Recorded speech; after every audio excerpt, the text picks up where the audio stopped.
গতিকে বেলেগৰ কথা লৈ পেলাই মই কোনো প্ৰতিক্ৰিয়া দিবলগীয়া একো নাই। নিশ্চিত ৰূপত মাননীয় প্ৰধানমন্ত্ৰী নৰেন্দ্ৰ মোদী ডাঙৰীয়াই যি প্ৰতিশ্ৰুতি দিছিলে সেই প্ৰতিশ্ৰুতি পালন কৰি আহিছিল। ডক্টৰ হিমন্ত বিশ্ব শৰ্মা ডাঙৰীয়াই যি প্ৰতিশ্ৰুতি দিছিলে সেই প্ৰতিশ্ৰুতি পালন কৰিছিলে। 1 লাখ যুৱকক চাকৰি দিম বুলি কৈছিলে, আৰু কৰিছোঁ। মহিলাসকলক আমি যি সেৱামূলকভাৱে বিভিন্ন ধৰণৰ আঁচনি দি তেওঁলোকক আচলতে আপলিফ্ট কৰাৰ কাৰণে যিটো ব্যৱস্থা, সেই ব্যৱস্থাটো মুখ্যমন্ত্ৰী ডাঙৰীয়াই কৰিছে। গতিকে আমাৰ যিটো প্ৰতিশ্ৰুতিৰ লগতে মানুহৰ হৃদয়ত ভাৰতীয় জনতা পাৰ্টি বা মিত্ৰজোঁট আছে। গতিকে এইবোৰ এতিয়া অন্য বিৰোধী দলে বহু কথা কয়। আমাকো সাংবাদিকে সুধিছিলে যে মিত্ৰজোঁট কি হ'ব, কিবা ঐক্যমঞ্চ নে কিবা মিত্ৰজোঁট। তেতিয়া মই কৈছিলোঁ, আজিৰ পৰা 3 মাহ আগতে কৈছিলোঁ, এইটো বাৰিষাৰ এটা মানে হেৰিৰ দৰে, ভেকুলীৰ দৰে। বাৰিষা আহিলে আহে, বাৰিষা নোহোৱা হ'লে এই ভেকুলীটো নোহোৱা হয়। আৰু সেইটোৱে হ'ল আজি আল্টিমেটলি। আজিতো ঐক্যমঞ্চ বুলি একোৱেই নাই এতিয়া। গতিকে এইবিলাকৰ কথা লৈ পেলাই আমিও সময় নষ্ট কৰি লাভ নাই, আৰু আপোনালোকেও সময় নষ্ট কৰি লাভ নাই। কিন্তু ভূপেন বৰাই কৈ আছে তেওঁ মুখ্যমন্ত্ৰী হোৱাৰ সপোন দেখিছে, তাৰ সপোনটো কিমান বাস্তৱসন্মত, আপুনি কি ক'ব? এতিয়া আমি ৰাইজৰ হৃদয়ত আছোঁ, আৰু তেওঁলোকেতো পদোন্নতি নাই।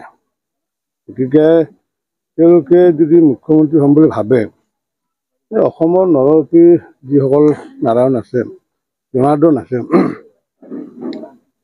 সেইসকলৰ পৰা বহু আঁতৰত আছে কংগ্ৰেছ। মইতো ভাবোঁ যে ভাৰতীয় জনতা পাৰ্টীৰ যি ব্যৱস্থাত কাম কৰি আহিছে, বা আমাৰ যিটো ছিষ্টেম, যে ৰাইজৰ, আমি পূৰ্বতে কৈছিলোঁ, আজিও কৈছোঁ যে আমি কোনো শাসনৰ কাৰণে ক্ষমতাত নাহোঁ, আমি আহোঁ সেৱাৰ কাৰণে ক্ষমতাত।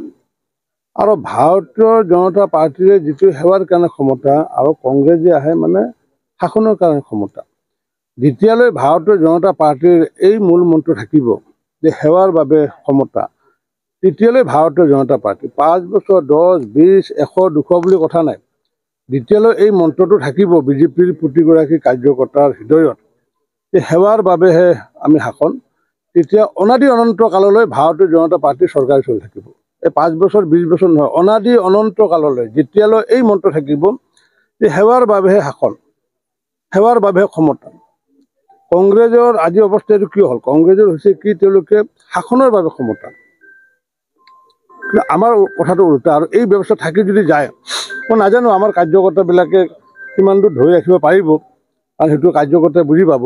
কিন্তু যেতিয়ালৈ এই মন্ত্ৰত থাকিব যে আমি ক্ষমতাত আহিছোঁ সেৱাৰ বাবে, জনকল্যাণৰ সেৱাৰ বাবে, অনাদি অনন্তকাল ভাৰতীয় জনতা পাৰ্টীৰ শাসন থাকিব।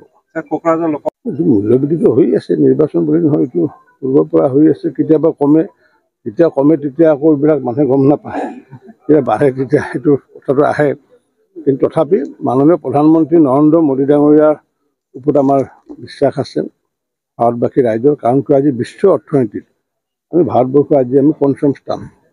আমি 3 বছৰ পিছত বিশ্ব অৰ্থনীতিত আমি 3য় স্থানত আহিম, আৰু 2045 চনত বিশ্ব অৰ্থনীতিত ছুপাৰ পাৱাৰ হ'ব ইণ্ডিয়া। গতিকে সেই ছুপাৰ পাৱাৰলৈ আমি প্ৰতিগৰাকী ভাৰতীয় সবকা সাথ, সবকা বিকাশ, সবকা বিশ্বাস, সবকা প্ৰয়াস, এই মানে মাৰ্গদৰ্শনেৰে আমি কাম কৰিব লাগিব। তেতিয়াহে আমি 1 নম্বৰ পজিশ্যন যাব পাৰিম, আৰু মই ভাবোঁ যাব পাৰিম।